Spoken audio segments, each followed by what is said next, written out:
Assalamualaikum warahmatullahi wabarakatuh. Sebelumnya saya mau perkenalkan dulu. Nama saya Alia Maufira, saya dari SMA Negeri 2 Kota Pasuruan, kelas 12 IPS 1, absen 4. Di sini saya akan mempresentasikan tentang perubahan sosial. Perubahan sosial sendiri memiliki banyak pengertian menurut pandangan masing-masing para ahli. Saya akan menjelaskan tentang perubahan sosial menurut Surjono Sukanto. Perubahan sosial adalah perubahan-perubahan pada lembaga-lembaga kemasyarakatan di suatu masyarakat yang mempengaruhi sistem sosialnya, termasuk nilai, sikap, dan pola perilaku di antara kelompok di masyarakat. Adapun artikel yang saya ambil, perubahan sosial di era pandemi COVID-19. Secara sosiologi, pandemi COVID-19 telah menyebabkan perubahan yang tidak direncanakan. Artinya, konsep perubahan yang tidak dikehendaki atau yang tidak diharapkan oleh masyarakat yang terjadi saat ini terjadi secara sporadis, yang artinya penyebaran tidak merata di berbagai daerah yang tidak dikehendaki kehadirannya oleh masyarakat. Dengan adanya pandemi COVID-19 atau yang dikenal dengan virus corona, membuat terjadinya perubahan dalam kehidupan sosial masyarakat dan mengubah tatanan dunia dalam waktu singkat, serta ketidaksiapan masyarakat dalam menghadapi pandemi ini. Pada gilirannya telah menyebabkan disorganisasi sosial di segala aspek kehidupan masyarakat.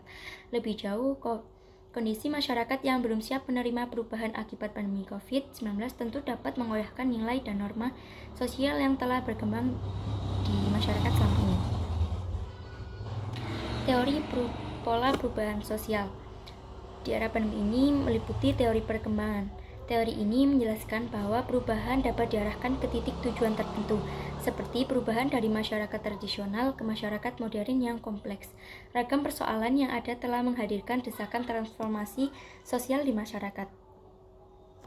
Pada era pandemi ini, adanya perubahan kehidupan pada masyarakat, seperti pada contoh pemerintah menentukan kebijakan seperti social distancing yang mengharuskan masyarakat untuk bekerja, belajar, maupun beribadah di rumah.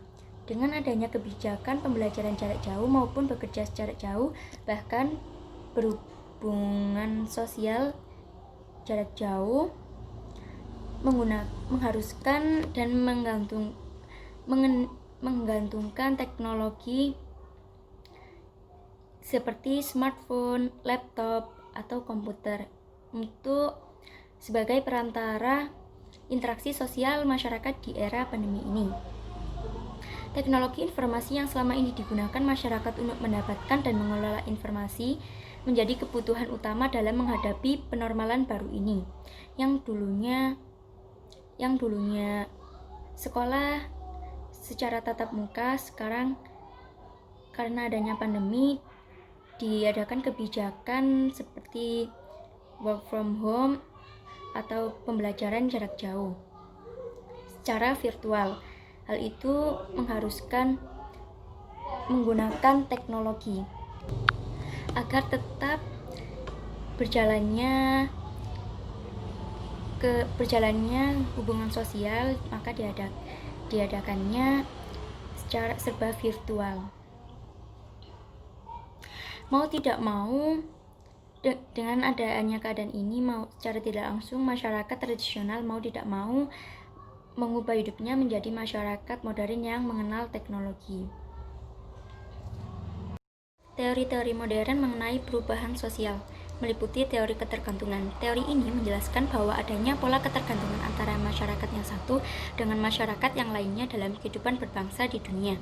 Contohnya hubungan Indonesia dengan Cina, di mana Indonesia memerlukan bantuan Cina untuk menekan penyebaran virus COVID, seperti pengiriman vaksin, alat medis lain, masker, serta alat medis lainnya. Adapun bentuk-bentuk perubahan sosial, perubahan yang tidak dikehendaki atau tidak direncanakan. Perubahan yang tidak dikehendaki atau tidak direncanakan merupakan perubahan yang terjadi di luar jangkauan pengawasan masyarakat atau kemampuan manusia. Perubahan ini dapat menyebabkan timbulnya akibat-akibat sosial yang tidak diharapkan oleh masyarakat. Contohnya, dengan akibat adanya terus melonjaknya jumlah korban yang terpapar virus COVID-19 dalam setiap harinya, maka pemerintah memberlakukan kebijakan seperti PSBB, social distance, stay at home, ataupun pembelajaran di rumah hingga sampai new normal. Kebijakan pemerintah ini tentunya memberikan perubahan sosial bagi kehidupan masyarakat. Pembatasan aktivitas kehidupan sosial masyarakat, di mana aktivitas seperti bekerja, sekolah, hingga ibadah dianjurkan untuk dilakukan di rumah. Hal ini tentu sangat merugikan masyarakat, dapat mempersulit kegiatannya. Akan tetapi hal ini guna mencegah pemutusan rantai penyebaran COVID-19. Faktor-faktor pendorong dan penghambat perubahan sosial. Adapun faktor pendorong: 1. Adanya seruan pemerintah untuk menaati protokol kesehatan, seperti diwajibkan memakai masker, berjaga jarak minimal sekitar 1-2 meter untuk memutus rantai penyebaran COVID. Mengikuti semboyan di rumah saja atau stay at home. Masyarakat Indonesia identik dengan kehidupan gotong royong dan kuatnya interaksi sosial antar individu. Namun, akibat adanya pandemi COVID-19 ini, masyarakat terpaksa harus beradaptasi untuk mengurangi aktivitas di luar ruangan untuk memutus rantai penyebaran COVID. Penemuan baru seperti berinteraksi jarak jauh.